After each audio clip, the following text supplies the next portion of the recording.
Everyone, welcome to Brilliant Speaker. On today's show, I've got an amazing guest, Stephen Whitton. Stephen is a speaker, an MC, a radio host. He's also a trainer, and I'm just waiting for him to come onto the live, so he'll be with us shortly. Hope everyone's having an amazing day. The weather's absolutely lovely, the sun's shining. Now I know that Stephen is actually at F1 today, so I'm hoping he's coming in now. Morning, Mark. How are you? Yeah, I'm great. Yourself? I'm really well, thank you for being on Brilliant Speaker today. Thank you. I caught a bit about your introduction and I missed all of it because I could press connect. So all the 6-year-olds around me who can work technology have all disappeared. I've just introduced you, I've explained you're a speaker, a radio host, you're also a trainer, you're also an MC. So welcome to Brilliant Speaker. I'm going to get straight into the questions. Stephen, can you share with us what your story and what brings you into being a speaker? Yeah, sure. Well, as you say, I've been a trainer. I've been a trainer for a number of years. Worked in and around the automotive industry for a long time and got into training and just realised fairly soon into that I've got a bit of a style about me that's quite sort of entertaining perhaps and use a lot of anecdotes and humour. And I know there's a reason for that. And as you said about my story and what brings me to speaking is that my biggest inspiration was that my mum was 17 when she was born. When I was born, she was 17 when I was born. That was it. That was the order I was looking for. And I think as we kind of grew up together in a way, really. And that must have been very challenging for her, to then end up with a teenage son when she was only in her early 30s. And I think I look back on that and I think there was some what I would consider now to be some very clumsy communication, some things that she said or did or really kind of influenced me, perhaps in a good way and also in a bad way. And I took that into my work life, and being a child or sort of teenager of the 80s, went into the automotive industry, which is all glitz and glamour in a way.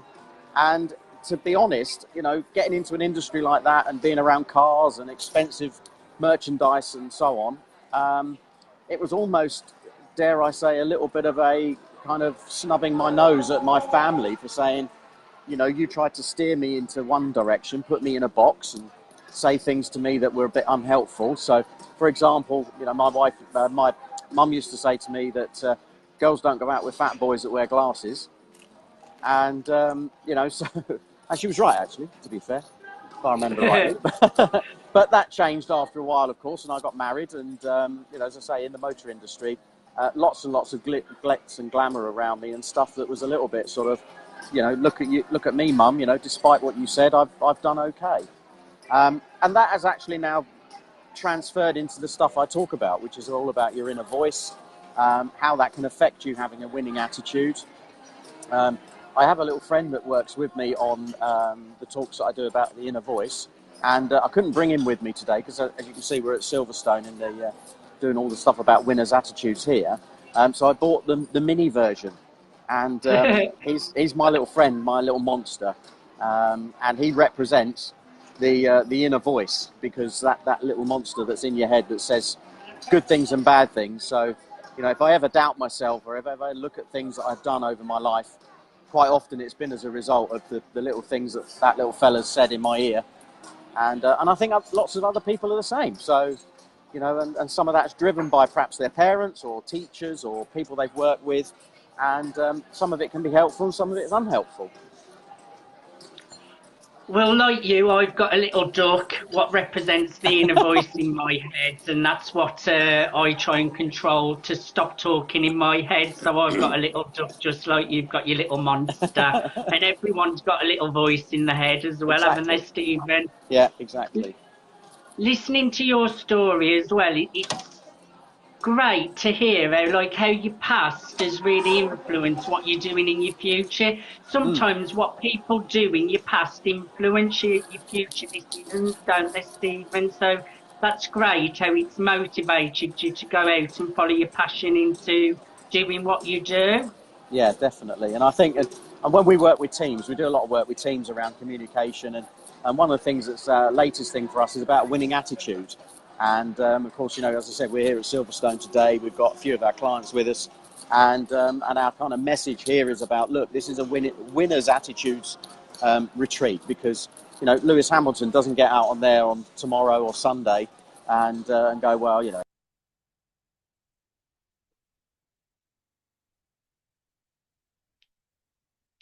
Have we still got you? The joys of Facebook Live, isn't it? I lost the connection for a minute. Are we back? Are We're we back? back. You just All lost right. signal a little bit, so maybe just backtrack a tiny little bit. Yeah. I was just saying about, you know, Lewis Hamilton and then all the other drivers, you know, they don't get in their car on Sunday with anything other than a winner's attitude. And, you know, look at where it's got them. So, of course, not everyone's going to be a Lewis Hamilton or is going to be that successful. But, you know, in everything we do, if we have the same mindset, same kind of attitude. And again, that's about understanding, you know, some of this little fella's work and taming it and controlling it, really. Well, that brings me on to my next question, actually, Stephen, because my next question is, I know you're about collaboration. We're collaborating now. You invited me onto your radio show a few weeks ago too. And also, you're all about teamwork and collaboration. So can you just explain that a little bit to me? I got you back. Did you hear my question? You're talking about collaboration and how you came on my radio show and stuff, yeah. Yes, yeah. So that's my next question. I know you're all about collaboration and teamwork and winning attitudes. So just tell us about that a little bit, Stephen. Well, I suppose, yeah, in a way, it's a bit of an irony that having a winning attitude to some is about winning, and it's about competing and being better than others. But actually, you know, there's a big wide world out there, and we're very much about an abundance mentality. There's plenty to go round, and you know, not everyone is Lewis Hamilton or any of the others that are competing for first place, and you know, that can actually create some issues as well if you go through life with that sort of attitude. I think, as Richard Bandler says, you know, disappointment takes adequate planning. So we're all about collaborating, which is that if you've got people of a like mind and people have got the same sort of ideas and aspirations, then you know there's strength in numbers. So let's kind of get together and work on things that we can do between us. I think one of your posts a while ago talked about how, you know, the speaker industry can be quite cutthroat and, you know, it's a little bit sort of every man for themselves. And I'm with you, as you know, because we've talked about this, that, you know, that actually, well, that's fine on the one hand, but there's probably more inspiration to give to our audiences by saying, look, it is about working together.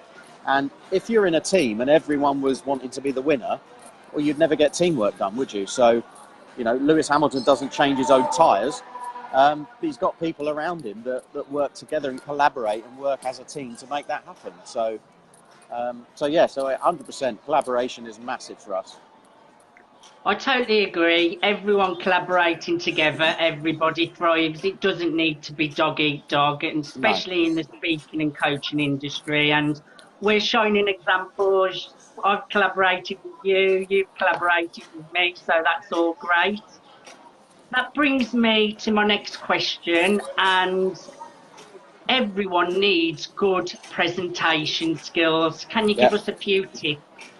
Oh, I think 100%. First one for me is it comes from the heart.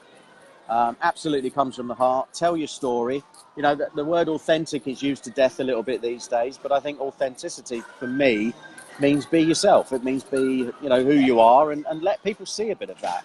I run a public speaking program for a local university, and we go back in there and do stuff with the students, and many of them are going to go on and be lawyers and, you know, be barristers or whatever. And I remember a few weeks ago there was one young lad And I wasn't told this, but somebody said to me that he's somewhere on the autistic spectrum. And as a participant in the classroom part of the workshop, he was quite socially awkward. It was difficult to get things out of him. Put him on a stage, give him 5 minutes, and say to him, "Look, no script, no content, no structure as such, other than what's in your head. Listen to this little fella and understand what's going on." And it absolutely shone. It was almost like someone had, lifted him out and put him in a, I don't know, somewhere where he on a stage almost. It was brilliant. So it comes from the heart. Be authentic, be yourself, and show your vulnerabilities. I think allow yourself to let people in, really. And if you are like me, you're hypersensitive and bothered about what people think and what they say, then let them see a part of that. I think definitely. You've touched on some great points there, Stephen, because I think when you're coming from your heart and if you do show vulnerability, people will accept you for the way that you are because you're being so honest and open. And I think when you're speaking, that is really vital so that the audience really connect with you. So that's a great point, what you made there. Yeah, thank you. We've got lots of viewers watching today. Please show Stephen some love, give him some hearts. Feel free to share the broadcast. If you want to ask him any I'm questions, not that sensitive. if you want to ask any questions, type them in. So that brings me to my next question, Stephen. As we've said, the speaking industry can be hard at times, especially for new aspiring speakers or established speakers that are feeling stuck. What tips have you got for new aspiring speakers or established speakers who may need a little bit of guidance? I think somebody said to me a few years ago when I first started in business generally that there's three things. It's persistence, perseverance, and stamina. And again, I think, listen to what's going on with this little fella and don't let anyone put you off.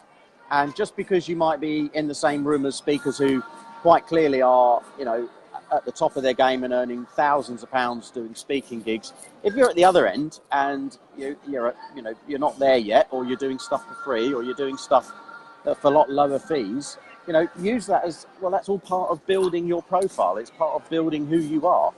I mean, clearly, if it's your only source of income, then yeah, that's something you need to be concerned about. But I think for many of us, we have other sources of income, and the speaking is a sort of icing on the cake, really. So I think if you're a new speaker, you're an aspiring speaker, again, just be in touch with your story, be in touch with who you are and what it is you want to inspire people to do. And we hear a lot about the why. A lot of people talk about why you should be doing stuff, and I think spend a bit of time, get in touch with that, understand what it is you're actually doing it for. And if it is, because I know, like you're out there to inspire people and share your story, and that's amazing, and that doesn't always have to be for the ultimate goal of the big bucks and the all the glitz and glamour that comes with that. Well, you've touched on some great points there, because I think someone who's got perseverance in the long run, they're bound for success, aren't they? Because Definitely. if you're consistent and you keep on persevering, there's no way that you can't succeed. So that is a great point, what you touched upon there too. Yeah. It goes back to the winning attitudes as well. Again, Lewis Hamilton, on Sunday when he gets out on that track, he's not going to go round 6 times and go, "Oh, I've had enough now. I think I'll give up." Even though he's probably got enough money in the bank to do that, he just keeps going, and that's perseverance. So. And giving up should never be an option. No, never. If giving up was an option, you'd just give up every day, wouldn't you? You just have to know it's something you want and just keep on persevering, knowing, and maybe as well, looking at your end destination. If you look at where you're heading to and come from that place, there's no way that you can fail because you know exactly where you're going to. Yeah, You've got a question, Stephen. Hi, Olivia. Great to see you on here. What's your best tip to prepare your profile and brand when you start out? Oh, wow. Again, I think it's about perhaps be yourself, and just think about what those messages are. I mean, we do some LinkedIn work with some people in a particular sector. I've just started races. Apologies if you can hear that a little bit. And what we say to them is that, you know, think of it as a kind of 4-stage process, really. The first one is about your presence. You know, get out there, build a presence, build something that demonstrates who you are. You know, and we make lots of little videos on YouTube, do stuff like this. You know, just be commenting and sharing stuff. And one thing I would say as well about building your profile, if you're doing that particularly with social media, is stick to a kind of an 80-20 rule. And that is that only 20% of it should be about you. You know, and don't be afraid to engage with people on stuff that they're doing, and comment and like and share it and stuff like that. So, yeah, I hope that answers Olivia's questions. I actually saw Olivia speak, and she's already a very successful businesswoman. And I would say as well, professional photos, professional headshots, making Yeah. sure your wallpapers are all on point, Yeah. or cover photos. Sticking to a colour theme's really good. You can go for logos. So there's a few tips for you, Olivia, too. Yeah, yeah. And Photoshop as well. I mean, if you've had a tough week like I have, and looking at me now, I think, oh my God. But, you know, I should have got my wife who's with me today as well to perhaps do a bit of makeup. But no, you're right. All seriousness, no, they're photos. Yeah, absolutely. And they're not difficult to do, not expensive either. I've got some fabulous photos that I had done. And, you know, between us, Mark and Olivia, my son did those on our landing. You know, we got proper lighting and we've made it all look right and everything, and they look like they were really expensively done. So, you know, you don't have to go mad, I don't think. So now I know, Stephen, you've had airbrushing in your pictures. Well, look at that. It's going to carry on. Oh. So that brings me to my next question, Stephen. What's new for Stephen? What are you working on right now? What are we working? Right, we've got a number of things going on. We've got the winning attitudes thing, which is we're working on some stuff with a couple of clients. We do a lot of programs for people who want to be managers, who want to go on and be leaders. So that's kind of the day job. You know, we run, as I said, a training business. My son's just joined me as well. So watch this space, because we've got a real unique thing coming up on the speaking front, which is a father and son, you know, a bit like a Stavros Flatley, I suppose. A father and son kind of thing. We're not going to be doing that. So we're going to be sort of doing a before and after. So he's obviously, you know, he's half my age, so he's very much in touch with social media and the way things are done differently, virtual reality, all this new technology and stuff. So we're going to be doing some bits and pieces around that, and so a real nice combination. So that's a big project for us at the moment. Really, really exciting. Well, that sounds amazing, Stephen. That the fact that you're going to be working with your son, and I know you're a great guy, Stephen. You invited me onto your radio show. We've collaborated again, and you're a very kind person. So thank you for coming on Brilliant Speaker today. Thank you. And my last question for you today is, can you tell the audience how they can connect with you, how they can follow you? Yeah, definitely. My website is Stephen with a PH, Whitton.com. That's Whitton, Whitton. Lifetime of spelling it, because no one ever gets it right. So it's StephenJWhitton.com. All the links to my social media are on there. But the same title, I suppose. See, there you go. I need my son to tell me what it's properly called. But the same title for LinkedIn and stuff. So I'd love to be connected on LinkedIn. And on Facebook, of course, as well. So, yeah, by all means, connect up with me. That'd be great. Connect with Stephen. He's a great guy. Stephen, you can actually pop the link to your website in the comments if you want to as well, to make it easier for people. Thank you for coming on Brilliant Speaker today. Thank you. Can I just make one quick point? Of course you can. Yeah, sorry. Just while they're right. This little fella came in earlier, and I mentioned about my mum saying some stuff in my inner ear, and she still does. She's been passed away 20 years now, bless her. But she's still sort of chorters away in my ear. And actually what I do know now, what I realise now, was that she had her very own winner's attitude, and that was there to protect me. So while she wasn't actually saying things to be harmful or hurtful or disrespectful or anything like that, what she was trying to do was protect me, which is what a mother or a father actually does. And so again, that's why I always say, listen to the inner voice, tame it, control it, work with it. but understand where it comes from, because it is also there to protect you. Well, Stephen, that is such a nice thing to finish on, and so nice. So thank you for sharing that. Thank you, Mark. Thank you everyone for watching. Thank you for coming on Brilliant Speaker, and I'll catch you all soon. Take care. Bye.